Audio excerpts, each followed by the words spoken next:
tell you, we are still putting boots on the ground. So many black African American Americans that are speaking out about the Asian American boycott, aka the transfer wealth. I'm seeing so many black businesses that are thriving. I mean, they are giving testimonies now. They love this. And there's so many Asian American businesses in America that is failing, that is closing shop.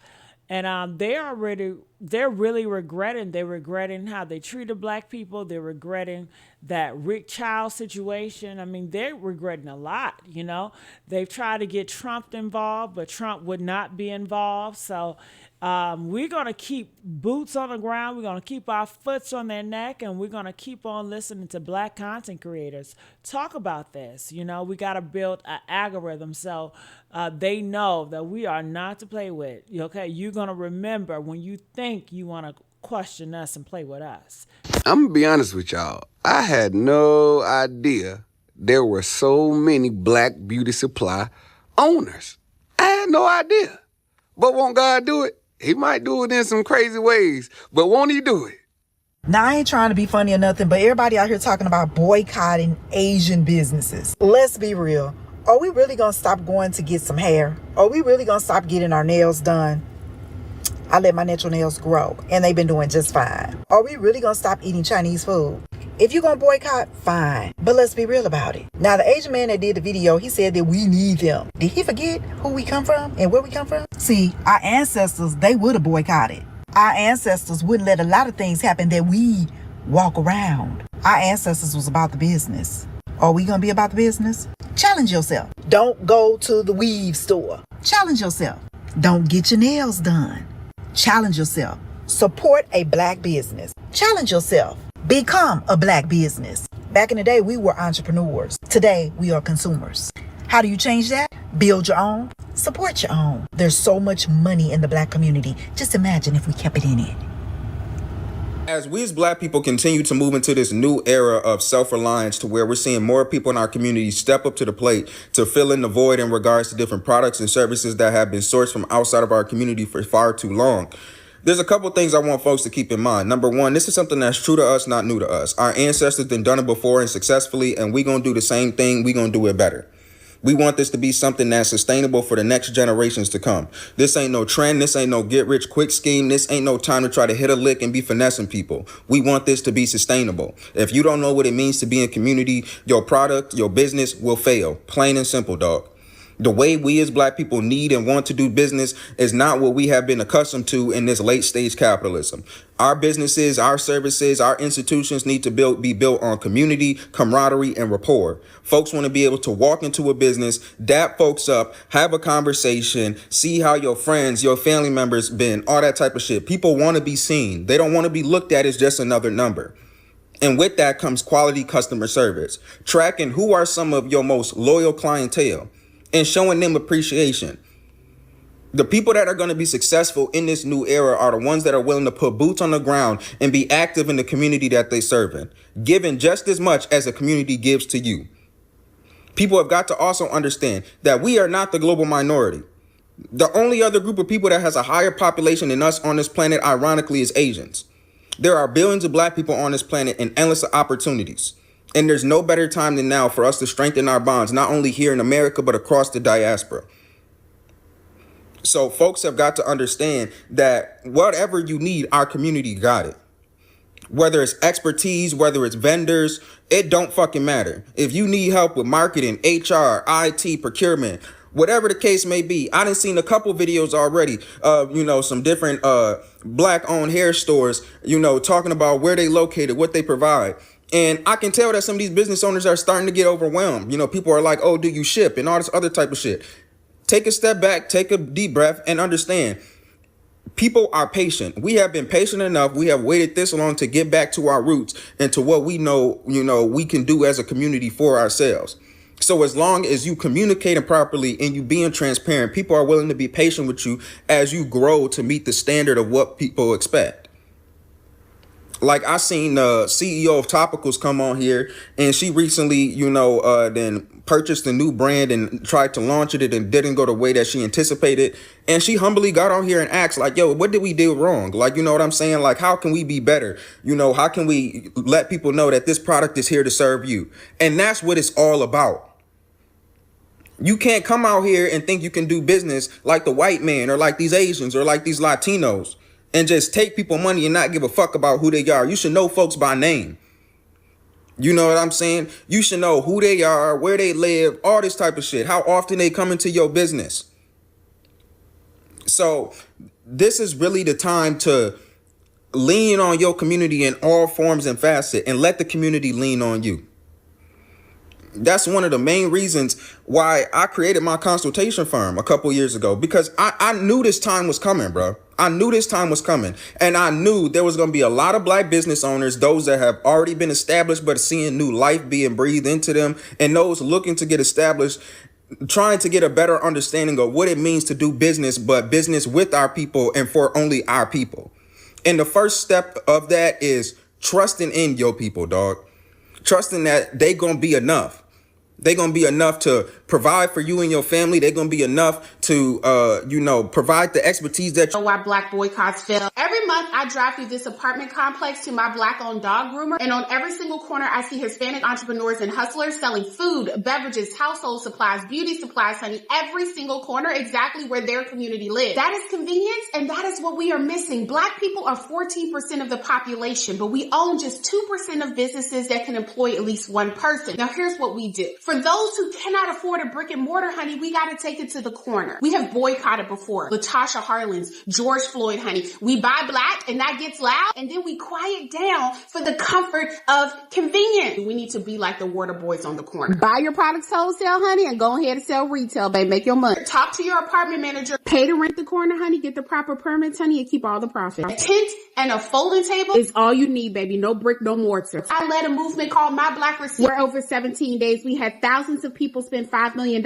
in black-owned businesses in response to the protest. The movement was unsustainable because convenience beat out the commitment to buy black on a regular and consistent basis. This video is getting too long, but I have to say this. I remember this girl on TikTok, licensed lash tech, couldn't afford brick and mortar, was doing lashes in the front seat of her car. That's how dogged we need to get. Otherwise, this boycott is temporary. I literally had somebody ask me today, oh, you're boycotting Asian businesses? I said, what? They said, yeah, all y'all black people. All y'all black people is boycotting Asian businesses. I said, I'm not boycotting Asian businesses. She said, oh, you're one of those scab people. I said, no, I am not a scab. I am not a person who crosses lines or boundaries unlike yourself. I said, I will not be boycotting Asian businesses. I will be supporting black-owned businesses and businesses of people who are aligned with treating people equally. Everything doesn't have to be negative. We can support the positive in all sides of the situation. So no, I'm not boycotting Asian businesses. I'm supporting black-owned businesses and businesses that are supportive to black movements. And not just Black Lives Matter, because we've seen those bumper stickers everywhere. I'm talking about you invest in your communities. If your store's there, you're also making sure that the community around your store is somewhat taken care of. I'm talking about making sure that there's not litter all around your street. Adopt a corner. I'm just saying, there's a million ways to come at things, but hate is not the way to go. Start with love. Start with support. They was looking at me like, ugh. Oh, well, another black woman. La, la, la. Okay, so when it comes to this Asian-owned businesses boycott, I think there's something that needs to be said, and I can't believe I have to say it, but here goes. The Black American community did not come out here and say that they were going to boycott products that were made in Asian countries. There is a difference between made and owned. U.S. companies and most of the West outsource their manufacturing to Asian countries. The reason why? Because of cheaper labor. They exploit the labor in other Asian countries so that they can make the products cheaper over there and still sell it to us at high-end prices. Okay? If you go in your house and pick up anything in your house, you're going to see made in Taiwan, made in China, made in Vietnam, made everywhere else, because U.S. companies outsource their manufacturing to other countries that have cheaper labor. The Black Americans did not come out here and say boycott all products that were made in Asian countries. That is not the same as them owning said products. So coming out here saying, no, well, don't get purses and don't get hair and don't get shoes. That's not the fucking same. They are saying that your proximity to whiteness does not give you the authority to be the modern day overseers of Black people. If you are in Black neighborhoods, respect Black people. That is what they're saying. There is no way to boycott all products made in other countries. That doesn't even make any sense. But again, U.S. companies outsource their manufacturing. Now, I have talked to my Haitian American friends, and I cannot talk for all Haitian Americans,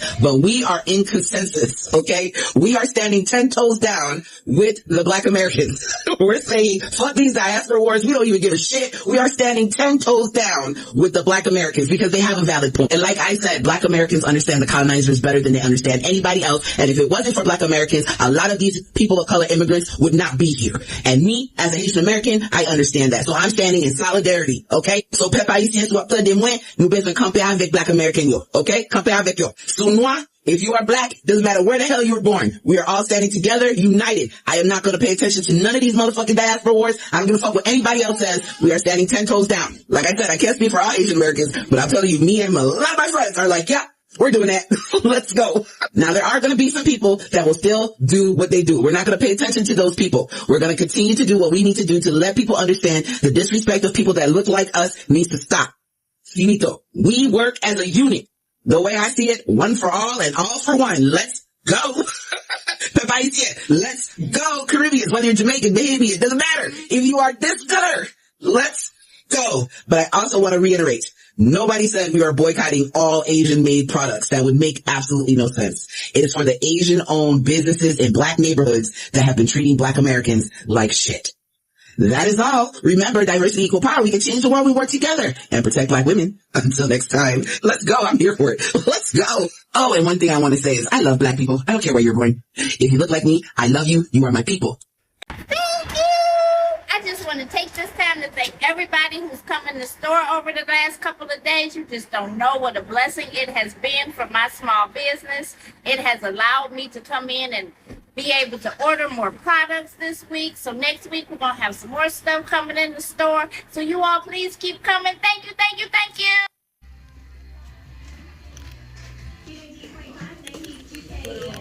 Our heart desire is to serve with everything so that we can be able to reach each other in peace. Bless this place, God. Break. Y'all is boycotting these people businesses and they feeling it.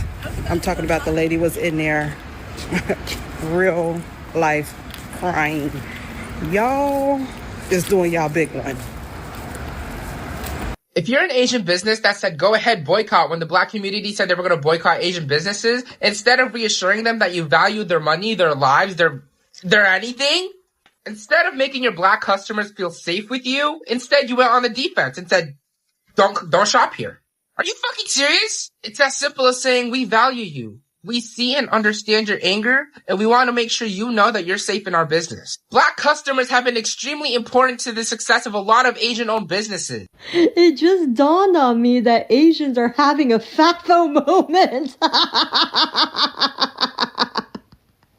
I've always fucking hated the 39 to 42% of Asians who voted for Donald Trump because I was like, how could you be that fucking stupid to vote against your best interest? And they're all racist over here thinking that they're better than everybody else, that they're not going to be detained and deported by ICE because it's all the Mexicans that are going to be detained. Not really caring about anybody else but themselves.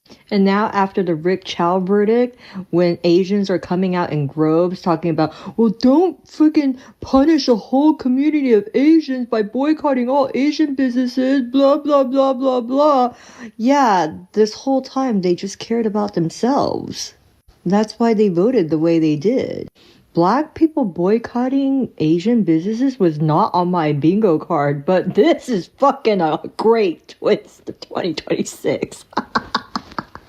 Can you do me a solid favor, though?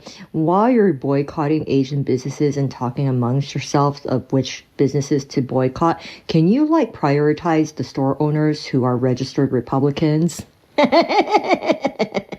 Honestly, go ahead and boycott the Asian businesses. We as Asian businesses could stand to learn the value of the black dollar. And yes, South Asians, I said we. We spent all of last month talking about how we're Asian too. I understand that Rick Chow and his thug-ass son are East Asian, but y'all know damn well that could have been one of y'all's parents. That immigrant mindset of come to America, keep your head down, don't bother anyone, they won't bother you. First of all, that's outdated. That's not going to work. You have to educate yourself on what's going on. Second of all, our parents need to understand what happened in this country, the groundwork that was laid, the work that Black Americans did to give us the rights that we have now. Third of all, you don't get to come here and say you just want to keep your head down and make an honest living and have the American dream and don't cause any waves, but at the same time, uphold anti-blackness and the disenfranchisement of Black Americans. You can't have it both ways. And before any of you want to get in my comments with some slick ass shit to say, talking about fine, okay, if they don't want to shop at our establishments, go get your own dry cleaners, go get your own restaurants, go get your own convenience stores. You are proving the point that's being made, first of all. I'm going to tell you two things that the Black community have been trying to tell you. You just won't listen. One, Black people don't forget. Black people do not forget. So if you already said some slick ass racist ass shit, you're fucked. I'm sorry. You've already lost them. And that serves you right. Number two, Black people will treat you how you treat them. It is really that simple. And it makes perfect sense. In a country that has sought out to systemically oppress them from jump, I get that they're going to be weary interacting with different people. They're going to want to understand what you think of them and how you want to treat them. Because why would they intentionally subject themselves to that kind of bullshit? But let me also tell you something. When they say social media is the loudest minority, that shit's so real. You can have every single Black person on TikTok come on here and say, I am no longer supporting insert Asian business. And you know what? They could genuinely mean that and they will never set foot in your door. But most people are not on TikTok. You are still going to have Black patrons coming to your establishments, giving you a chance, being open. This is your chance to prove you are exactly who you claim to be. Treat them with some respect, make them feel welcome and invited, and don't fucking antagonize them. Don't watch them, don't hover, don't talk down to them when they're coming in ready to spend their own money at your establishment. Don't follow them around the store. And for fuck's sake, don't chase little children out of your store just to shoot them in the back in self-defense. Bitch, fuck you. And to Rick Chow and your thug-ass son,